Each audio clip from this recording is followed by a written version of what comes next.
el Centro Apostólico Altar de Jehová de Eclesía presenta lo mejor del trigo. Conduce Lourdes Bravo de Villar.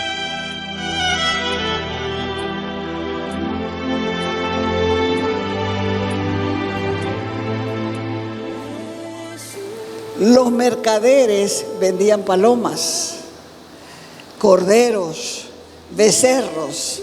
También vendían tortas blancas de harina, vendían panes sin levaduras, vinos, aceites de oliva. Y en medio de todo ese bullicio tenían sus actos de fe y pedían perdón a Dios. Los mercaderes aprovechaban porque el terreno estaba lleno de gente. Así que subían y bajaban los precios. ¿Como cuándo? Como ahora. ¿Qué hacen los comerciantes? Suben y bajan. Uno compra algo ahorita en 23, al día siguiente va y dice, cuesta 28 bolivianos. Pero si ayer estaba, pues ya subió. Al otro día vuelve a ir, está en 32, pero si compramos 28, pero ya subió, está caro todo, está caro todo. Lo mismo hacían en el templo, abusando de toda esa gente que iba con devoción a ofrecer sus sacrificios a Dios. Era un esfuerzo para muchos obedecer los mandamientos de la Torah, que era la ley. Inclusive ese día ellos se vestían de blanco para demostrar que Dios perdonaba sus pecados con el sacrificio. Por eso ellos viajaban contentos, cantando mientras subían a Jerusalén. Porque ese terreno es puro subida y bajada. Subidas y bajadas. Entonces, cuando llegaban al templo, habían puestos de venta de todas las cosas, como las que hay hoy en todas partes donde hay un lugar de peregrinación. Cuando usted va a un santuario, afuera va a encontrar ¿qué?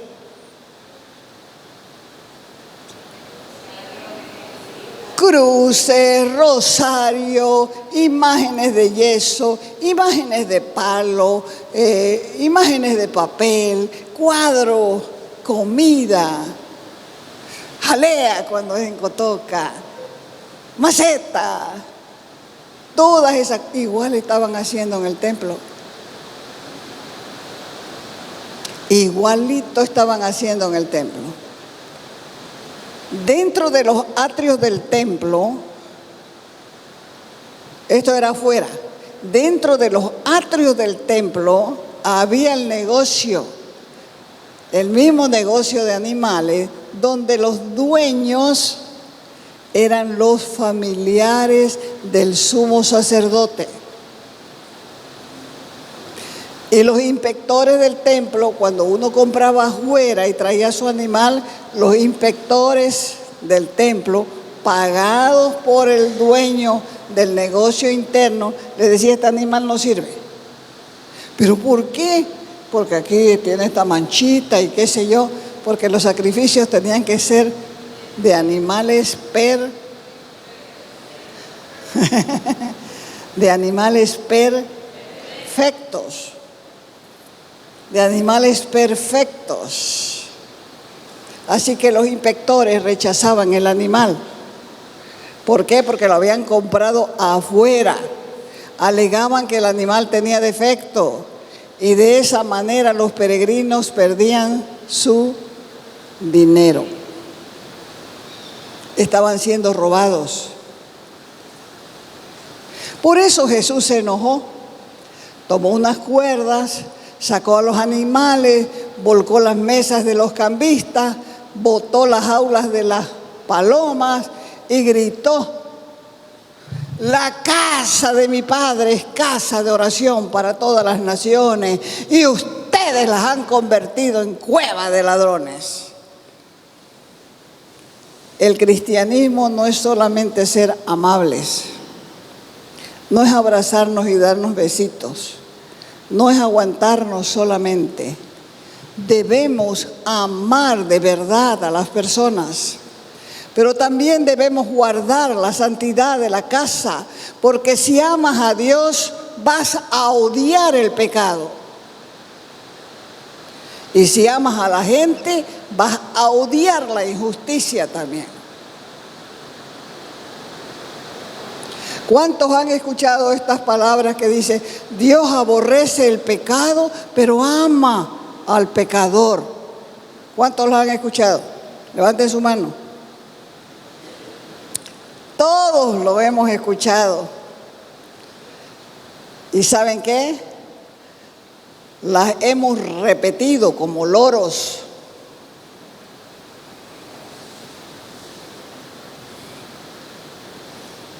Repetimos como loros lo que otros enseñaron, pero no está en la Biblia. Lo repetimos porque suena bonito. Por eso es que hay que estudiar la Escritura. Así vamos a aprender, así vamos a conocer a Dios. Dios aborrece el pecado, pero ama al pecador. Es una herejía. Porque Dios odia al pecado y odia al pecador. Salmo 5:5, vaya a la Biblia. Los insensatos no estarán delante de tus ojos. ¿Qué dice abajito?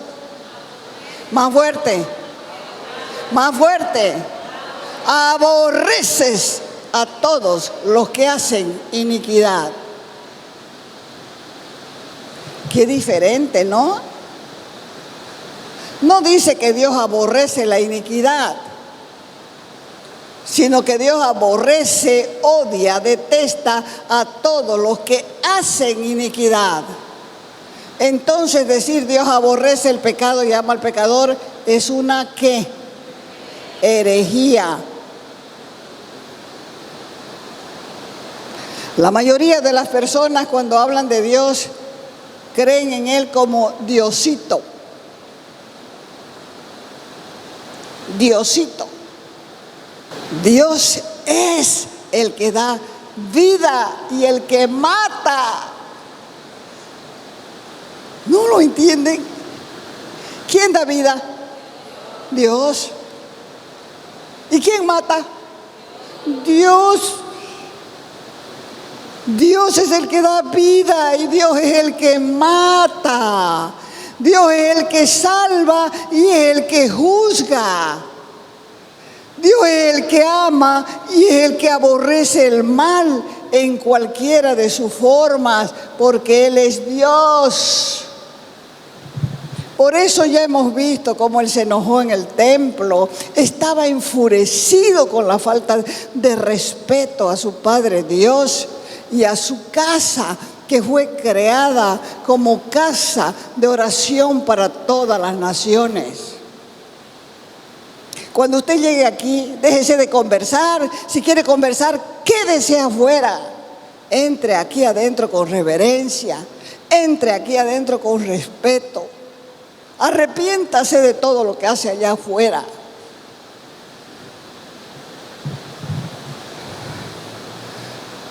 Jesús estaba enojado con los sacerdotes, con todos los líderes.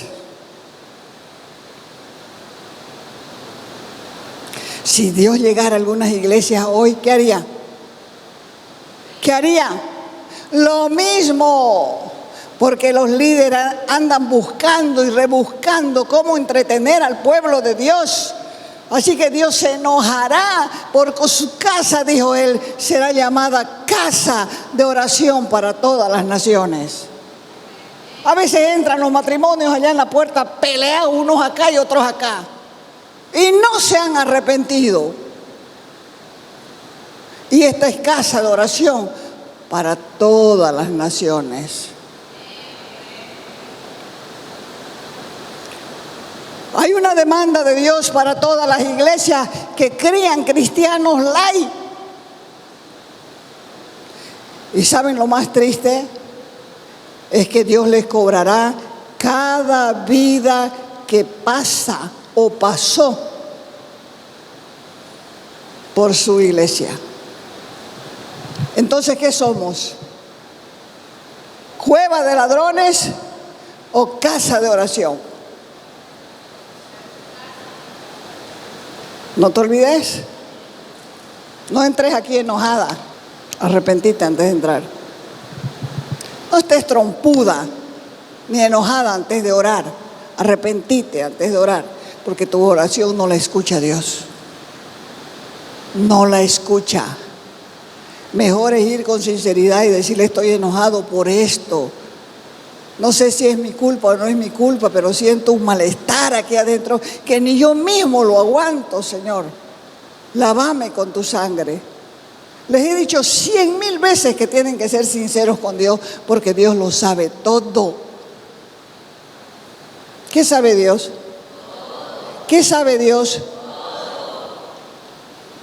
Entonces, si lo sabe todo, ¿cómo nos atrevemos a entrar a su casa en la misma forma, si Él lo sabe todo? ¿Cómo? Es un atrevimiento. Él marca una línea.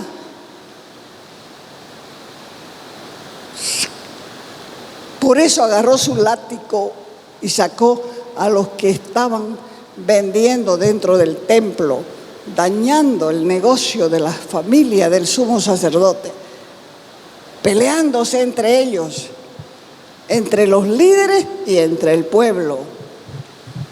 ¿Quién le dio autoridad para que haga esto? Vaya Lucas, capítulo 19, verso 45.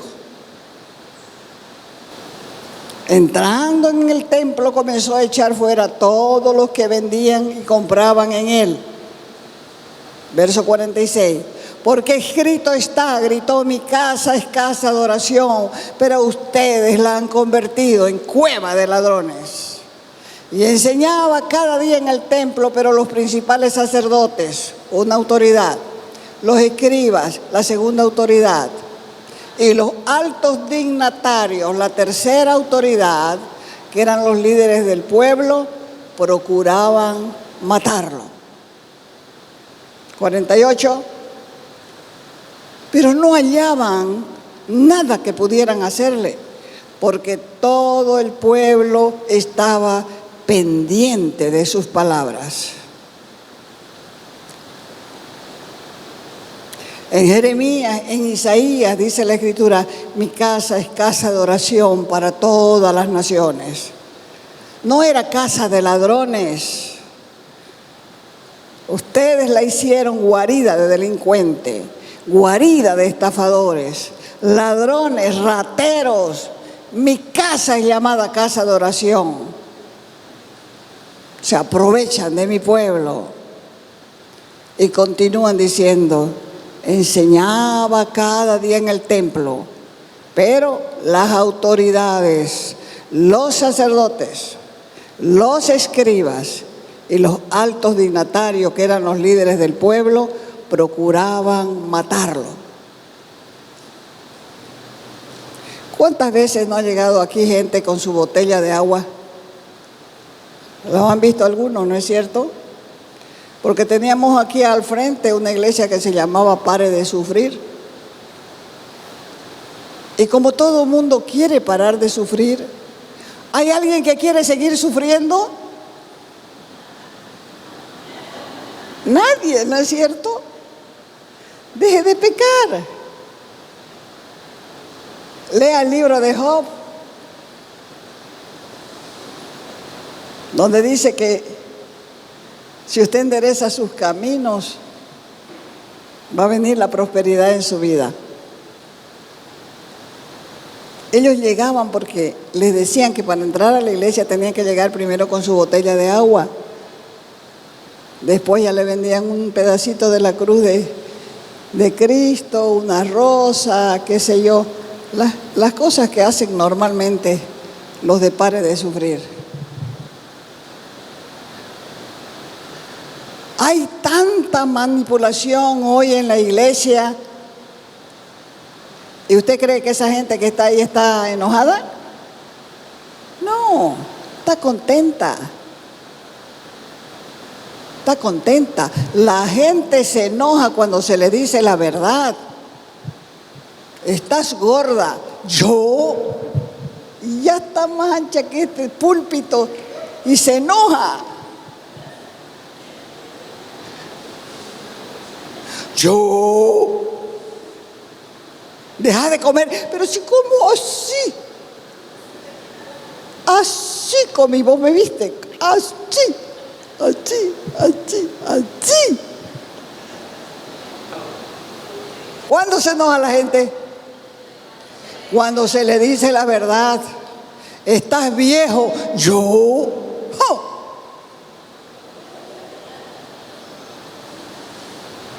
¿Qué dice el dicho popular? Las canas no dicen nada. Porque las canas se tiñen como uno quiere, ¿no es cierto? Y estuvo de moda las canas también. Las arrugas te ponen en duda. Pero patas de arrastra, vejez segura. ¿Cuántos van a empezar a hacer ejercicio hoy? ¿Cuándo van a empezar hoy? Para quedar de incógnito.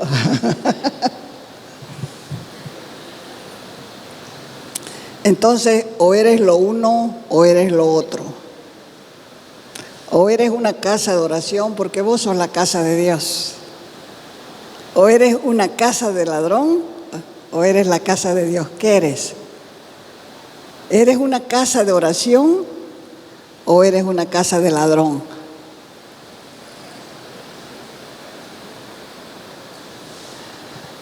¿Cuál es la casa de Dios? ¿Esta o esta? Esta. ¿Cuál es la casa de Dios? ¿Esta o esta? Entonces esta es la casa de oración o casa de ladrón. ¿Lo está entendiendo entonces? El pueblo de Dios se deja engañar fácilmente cuando no lee la Biblia o cuando la lee desordenadamente. Cuando una persona está enamorada dice que voy a leer ¿qué? ¿El libro de qué? De Cantares. Estoy enamorada. Voy a leer el libro de Cantares. Si estoy enfermo, ¿qué voy a leer? Si estoy enfermo, voy a leer todos los textos que hablan de sanidad. Cuando tengo temor, ¿qué voy a leer? Todos los textos donde habla, todos los salmos donde habla de que Dios aborrece el temor y que Él nos ayuda y que nos llama para no tener temor. Cuando no pueda dormir, ¿cuál va a leer? ¿Cuál salmo?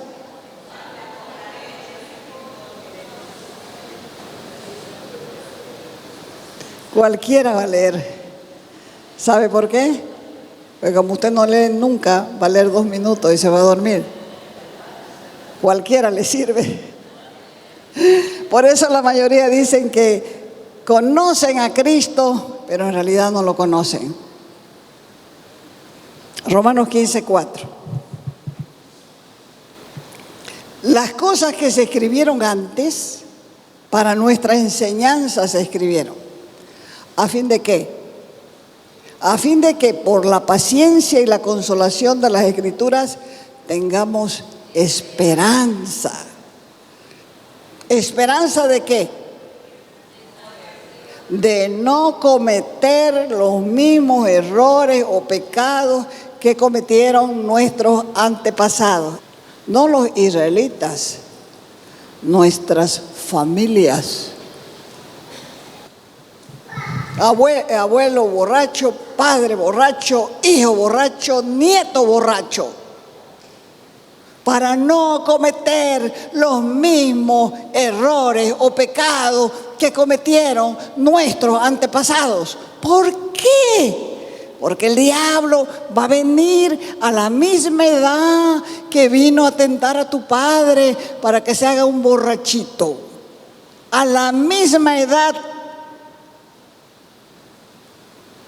Y no va a faltar una choca, una falsa choca o una negra que te diga, tomate un trago conmigo, yo te voy a acompañar. Te voy a acompañar y después nos vamos. Y el otro va a caer en el mismo, a la misma edad que su padre cometió o empezó a cometer pecado. Antes de que Israel se convierta en una nación, ya existían los falsos profetas, los falsos maestros y la falsa religión. Lo malo es que como la mayoría es ignorante, a los falsos los acepta y a los verdaderos los resiste, los rechaza.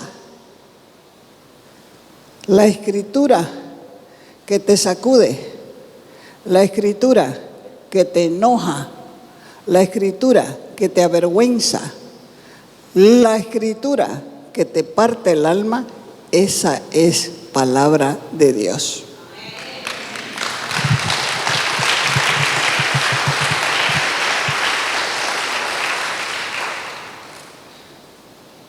Es triste, pero es una realidad que nosotros vemos repetir en nuestra propia familia los pecados generacionales. Por eso dije antes que me encanta ver a los chicos, a los adolescentes sirviendo, porque tienen más chance de ser librados de su herencia. Papá, no tomé. Váyase ahí el muchacho. Porque así no se puede cambiar. Es con esta palabra que se cambia. Porque uno comienza a tener temor de Dios. ¿Sabe usted que mucha gente viene a la fe por no irse al infierno? ¿Quiénes lo saben?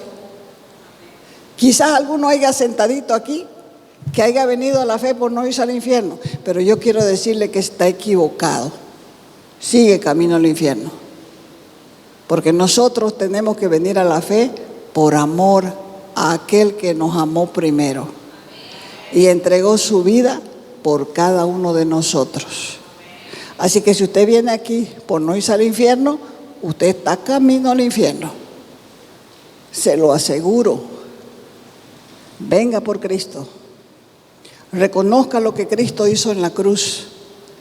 Reconozca que fue un sacrificio terriblemente doloroso, pero estuvo dispuesto, lo aceptó, quiso, porque Él nos amó primero.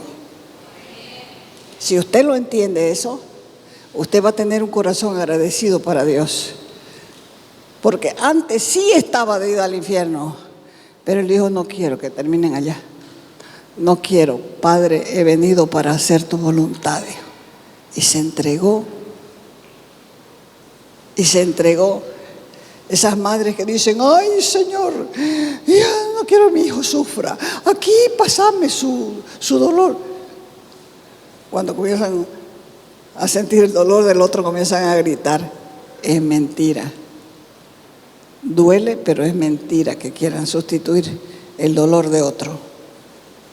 Cada vez que usted se convierta en un sinvergüenza, pregúntese, ¿qué soy yo? ¿Casa de oración o casa de ladrón? Cada usted que vaya a hacer un negocio, pregúntese, ¿qué soy yo? ¿Casa de oración o casa de ladrón? Hermanos, Dios nos ama y con un amor eterno. Por eso es que nos prolonga su misericordia. Que me voy de vacaciones al mundo tantos años y después regreso. Total, no me voy a morir, voy a volver. ¿Ah? ¿Y si no vuelves? ¿Cómo sabes? Fíjese cuando un niño nace. ¿Hay alegría en la casa, sí o no? En todas las casas hay alegría. Hay contentamiento, hay risa. Y comienza uno a hallarlo bello y parecido a su padre, bello. Y el padre, parecido a su madre, bello el niño. Todo el mundo contento, todo el mundo quiere alzarlo. Todo el mundo ríe, todo el mundo sonríe. Pero cuando hay un muerto, todo el mundo triste, ¿no es cierto? Todo el mundo lamentándose, pero en realidad es igual. Ingresamos al mundo, todo el mundo feliz, pero salimos del mundo y la gente está triste. Ahora, preocúpese de dejar huella, que sus hijos puedan decir: mi padre era un verdadero creyente. Mi madre era una verdadera creyente. Me daba consejos sabios. Oraba por mí, porque ella era una casa de oración para mucha gente. Mi madre me aconsejaba. Si le hubiera hecho caso a mi madre, no estuviera sufriendo.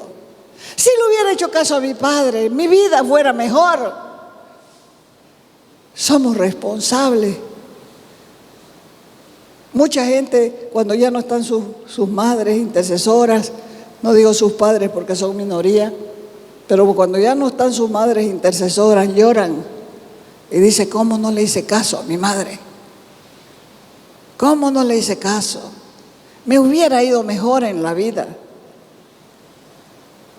Conviértanse desde hoy en casa de oración, no solamente para las naciones, para su propia familia, para sus propios hijos, pero no vayan a orar bravos.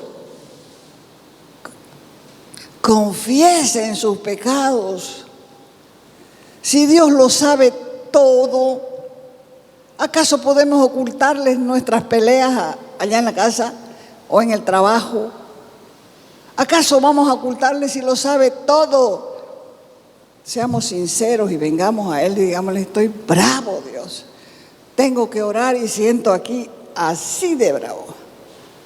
Lávame con tu sangre. Cambia mi corazón. Yo sé que tu palabra dice que cuando uno se enoja y es justo, uno se puede enojar. Pero sé también que tu palabra dice que no me debo echar a dormir así, porque puedo no despertar, hermanos. Puedo no despertar. ¿Sabe cuál es la oración de un judío en la mañanita? ¿Cuántos saben? ¿Qué dice? Gracias, Dios, porque me devolviste el alma y me regalas un día más. Esa es la oración de un judío, hermano, porque nosotros podemos despertar muertos. Así que tenemos que arreglar nuestras cuentas al día. Nuestras cuentas con Él tienen que ser cortas. Nuestras cuentas deben ser más fuertes, más fuertes, cortas. Nuestras cuentas tienen que ser cortas, cortas. Lo más rápido que pueda, porque a veces va a querer hacerlo corto, pero no va a poder, porque el enojo es tan grande que va a durar 1 hora, que va a durar 2 horas, que va a durar 3 horas, 5 horas, pero usted está bregando para que se salga ese enojo. Amén. Te invitamos a nuestras reuniones los días viernes y sábado a las 6 de la tarde, los domingos a las 10 de la mañana y a las 6 de la tarde. Calle Nicolás Suárez, esquina Félix Pinto.